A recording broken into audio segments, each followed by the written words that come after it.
Alexandre Lorquin, qui est vice-président avec son frère du musée Mayol à Paris. Bonjour à tous. Donc je suis ravi de vous présenter cette nouvelle sculpture qui est installée sur le front de mer ici. Donc comme vous le voyez, vous avez donc désormais affaire à la toute nouvelle génération des petits de Dina Vierny. Une génération qui, nous l'espérons, sera tout aussi engagée, une génération tout aussi passionnée, et surtout une génération qui saura vous faire des discours un peu moins longs que la génération précédente. Je plaisante. Mon discours sera très long. Bon, juste cette petite introduction pour vous dire que cela fait maintenant plus de 80 ans que Dina Vierny avait débarqué au début de la guerre avec Mayol sur les rives idylliques et arcadiennes de la belle Côte Vermeille, et nous sommes toujours aussi heureux de pouvoir poursuivre avec vous son engagement pour le rayonnement de la mémoire de Mayol à Banyuls. Nous sommes donc réunis aujourd'hui pour l'inauguration de cette sculpture qui est un des plus grands chefs-d'œuvre de Mayol et qui est peut-être la dernière œuvre de son corpus à s'inscrire dans cette fameuse maxime qu'André Gide avait écrite pour commenter sa sculpture Méditerranée au Salon d'automne en 1905. Elle est belle, elle ne signifie rien et c'est une œuvre silencieuse. Alors, quelle est son histoire ? C'est une sculpture tout à fait unique dans l'œuvre de Mayol puisqu'il s'agit de son seul groupe sculpté. Il la commence en 1930, mais elle ne fut achevée qu'en 1938. Alors pourquoi un si grand laps de temps ? Tout d'abord parce que Mayol aimait prendre son temps, ça ne le dérangeait pas d'avancer étape par étape, de commencer une œuvre par le buste et de la reprendre 5 ou 10 ans plus tard. Cela lui permettait de faire maturer ses idées. Et vous ne me ferez pas dire le contraire, car comme un bon Banyuls, c'est avec de la patience et des années que l'on obtient un résultat subtil et savoureux. Donc, à l'aune de ses 70 ans, Mayol entreprend cette sculpture qui doit à l'origine être un monument pour la ville de Carcassonne, à la mémoire du révolutionnaire et homme de lettres André Chénier. Il commence en 1930 avec la figure centrale qu'il exécute en 1 ou 2 mois, très rapidement, grâce à un jeune modèle qui l'inspire, Lucile Passavant. Il dit d'elle, je cite, « C'était un modèle épatant, une fille musclée qui faisait de la gymnastique. Elle était en harmonie, je n'avais qu'à copier. » Malheureusement, le projet de sculpture est interrompu car la jeune Passavant est gentiment remerciée à la demande de Madame Mayol, allez savoir pourquoi. Et le projet reprend en fait quelques années plus tard, à l'occasion de l'exposition universelle de 1937, qui fut la véritable consécration de la carrière de Mayol. Il faut se rappeler que depuis la mort de Rodin en 1917, Mayol était considéré comme le plus grand sculpteur vivant. Il réalise des grands monuments publics et se voit consacrer de grandes expositions à l'international, à Bâle ou à New York. Mais pas de grande exposition en France. Et la critique commence à s'indigner parce qu'aucune grande exposition ne lui a jamais été consacrée dans son pays natal. Donc ce sera donc à l'occasion de l'exposition universelle de 1937 que les étoiles vont s'aligner. Cette grande manifestation internationale était l'occasion idéale pour les autorités françaises de glorifier cette légende vivante de son patrimoine français, de son patrimoine artistique. Et donc on ne lésine pas puisqu'on lui commande 3 sculptures en plus de la grande exposition qui a lieu. Une version en pierre de la Pomone, une sculpture assez proche du monument aux morts d'Elne que vous devez peut-être connaître. Une sculpture monumentale pour le parvis du tout nouveau Musée national d'art moderne, La Montagne. Et donc, une sculpture pour trôner au milieu de sa grande exposition qui doit avoir lieu au Petit Palais, les 3 tours. Mayol reprend donc son projet et doit passer à son grand désespoir tout l'hiver à Marly-le-Roi, au lieu de pouvoir rejoindre Banyuls comme il en a l'habitude, pour pouvoir honorer toutes ses commandes. Et cela à 75 ans. Il fait donc tout son possible et la sculpture est quasiment terminée pour l'exposition universelle. Il ne manque qu'une main à l'île des Nains, que Mayol terminera en 1938. Et donc le sujet des 3 nains. Pour faire court, comme je vous ai promis de faire plus court que les générations précédentes, il s'agit d'un sujet que l'on retrouve depuis l'Antiquité. Ah, ça marche pas. Que l'on retrouve depuis l'Antiquité. Bon, c'est pas grave, je vais le faire comme ça. Et qui fut repris par de nombreux grands artistes, de Rubens à Pradier, en passant par Cranach ou Canova. Mayol voulait à l'origine que les mains des nymphes, que l'on verra tout à l'heure, soient reliées par une guirlande de fleurs. Mais il préfère finalement enlever cet élément, car il dit je cite, « le geste d'accueil des blanches statues est d'une telle grâce que vous saisit le désir de les embrasser. » Donc il préfère donc que les mains s'effleurent juste et crée un subtil jeu de dialogue et de délicatesse qui donne toute sa majesté harmonieuse à l'œuvre. Donc pour conclure, je suis certain que les bagnolinques, les touristes, les amoureux du pays et tous les pèlerins de Mayol sauront admirer ce véritable chef-d'œuvre qui trône dans tous les plus grands musées du monde, du Japon aux États-Unis, et que cette sculpture saura trouver sa place sur cette promenade du fond de mer, peuplée de Mayol, et que l'on appellera peut-être bientôt les Tuileries de Catalogne. Voilà, merci.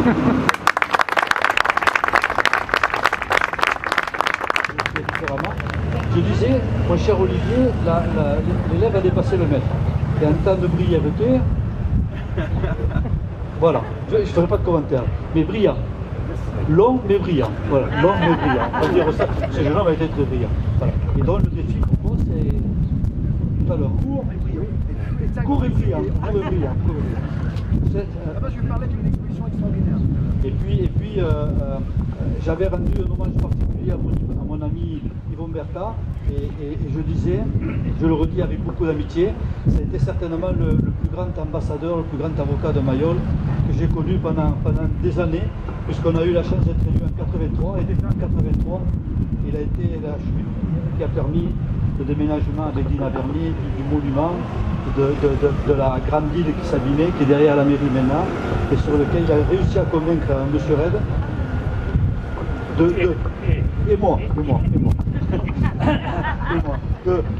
d'investir relativement de manière importante pour qu'on puisse faire ce monument. Et puis de fil en aiguille, il a été celui qui nous a le plus sensibilisé à Mayol. Donc aujourd'hui, moi je dirais que c'est un jour, une belle journée pour Bagnols-sur-Mer, une belle journée pour la culture et une belle journée pour Mayol. Parce que nous souhaitions que Mayol soit représenté, soit présent dans notre ville de Bagnols-sur-Mer. Et moi je n'ai pas connu Mayol, bien entendu. Mais si j'avais été dans la tête de Mayol, ou s'il avait pu me parler à l'oreille, je pense qu'il m'aurait dit à un moment, je mérite quand même au moins que mes œuvres voient la mer. Donc c'est ce que nous avons voulu faire en créant cette esplanade quand on l'a aménagé. On a voulu créer ici un musée à ciel ouvert des œuvres de Mayol. Donc on ne dépassera pas le concept de certains oui, ça marche. On dépasse. Allô? On ne dépassera pas donc. C'est le carrousel du Louvre. Mais on va essayer de s'y approcher. En tout cas, la mission de la ville, c'est d'avoir toujours. Je vais essayer de parler très fort, de me rapprocher. La mission de la ville, c'est toujours de mettre en avant Mayol. Pour plusieurs raisons. D'abord, pour une raison très sentimentale, parce que Mayol, c'est un enfant du pays. C'est un enfant qui porte avec nous la catalanité, la Méditerranée, et on adore ce qu'il fait. Et on est très fiers, très fiers, parce que nous considérons, nous, que Mayol, c'est certainement l'instigateur, le premier, en tout cas celui qui a permis que la sculpture évolue, et c'est certainement le créateur de la sculpture moderne et des formes modernes, très arrondies, très voluptueuses, et c'est certainement à lui qu'on doit ça.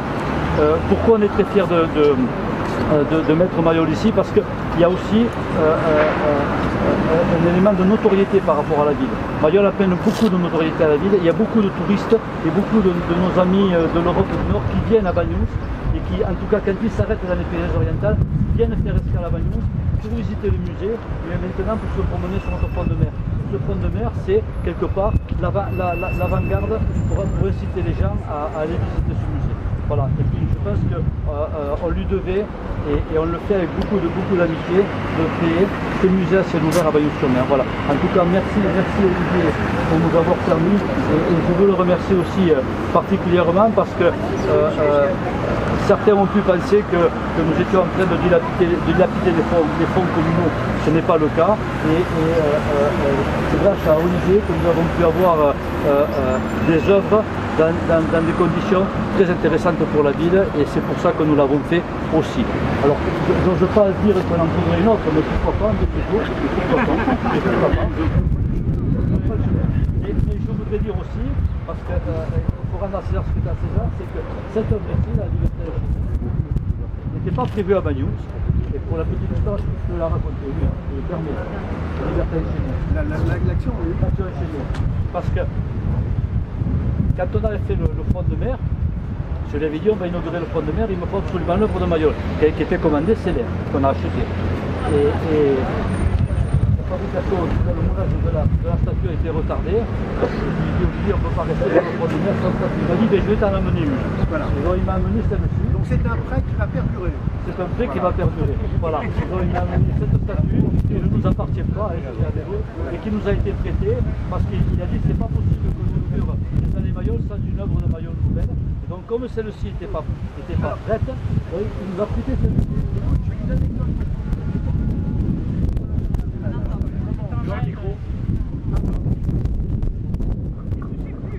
C'est Octave Mirbeau qui a convaincu donc Clémenceau de commander à Mayol cette œuvre. Et il a dit à Aristide Mayol, surtout écoutez bien ce qu'il va vous dire, Auguste Blanqui, parce que c'est un hommage à Auguste Blanqui. Et Mayol a longuement écouté ce que disait Clémenceau, et quand Clémenceau a terminé donc l'apologie de Blanqui, il lui a dit en maître, qu'est-ce que vous allez nous faire? Avec son accent catalan, il a dit un bon cul de femme. Voilà. Et vous avez un bon cul de femme, là. Allez, vive les femmes, vive Mayol et vive Bagnos, merci beaucoup. Je vais passer la parole à monsieur le sous-préfet. Alors monsieur le sous-préfet, il ne va pas toucher le bas du micro. Voilà, je vais essayer de ne pas toucher le bas du micro. Monsieur le maire, monsieur le président du musée Mayol, je salue les deux vice-présidents et je les remercie de nous avoir rappelé combien cette génération d'avant pouvait être longue et ennuyeuse. Donc je vais faire court, je vais faire très court. D'abord, moi, monsieur le maire, merci de votre invitation. Je suis très très heureux d'être à vos côtés. D'abord parce qu'effectivement, on est dans une continuité. Et cette nouvelle statue va permettre de compléter ce que vous proposez à l'ensemble des Manoulenques, mais bien au-delà. Et puis simplement parce que je suis sous-préfet quand même d'un arrondissement, ça s'inscrit quand même dans cette culture de cet arrondissement autour de la peinture, le musée de Céré, de l'art moderne. Il y a une richesse folle. Il y a une richesse folle. Et je dis toujours aux élus, et ici je crois que monsieur le maire l'a fait, je dis toujours aux élus, cette richesse-là, il faut la cultiver, il faut la proposer parce que c'est un atout pour le territoire. Et donc cette nouvelle statue, c'est un atout de plus pour la traité touristique de ce territoire, mais pas seulement, pour faire connaître aux gens ce qu'est la culture, ce qu'elle représente, et ce que ceux qui ne sont plus là ont fait finalement pour ce territoire à travers ce qu'ils ont réalisé. Donc merci beaucoup. Moi je pense que cette œuvre-là, elle va illuminer encore plus cette esplanade. Et j'en suis d'autant plus heureux parce qu'il n'a pas dit, c'est que cette esplanade quand même, l'État y a contribué financièrement de façon importante. Alors plus on l'embellit, plus le représentant de l'État est content. Donc merci beaucoup. Et puis voilà, j'espère que nous serons bientôt nombreux pour une autre statue. Puisqu'il semble que les rendez-vous aient déjà été pris. Merci beaucoup. Qu'elle est bien accrochée, je n'aurais pas tiré qu'elle tombe quand même. Hop.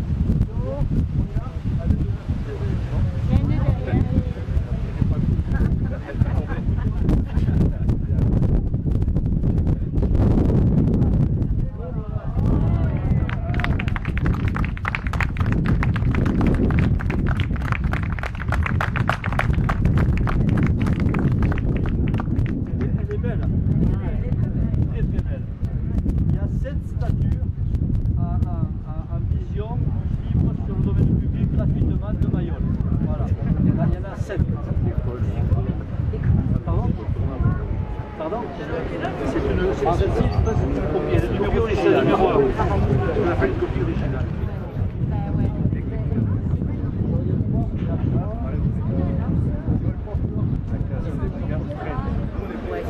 J'avais été les voir, j'ai été les voir.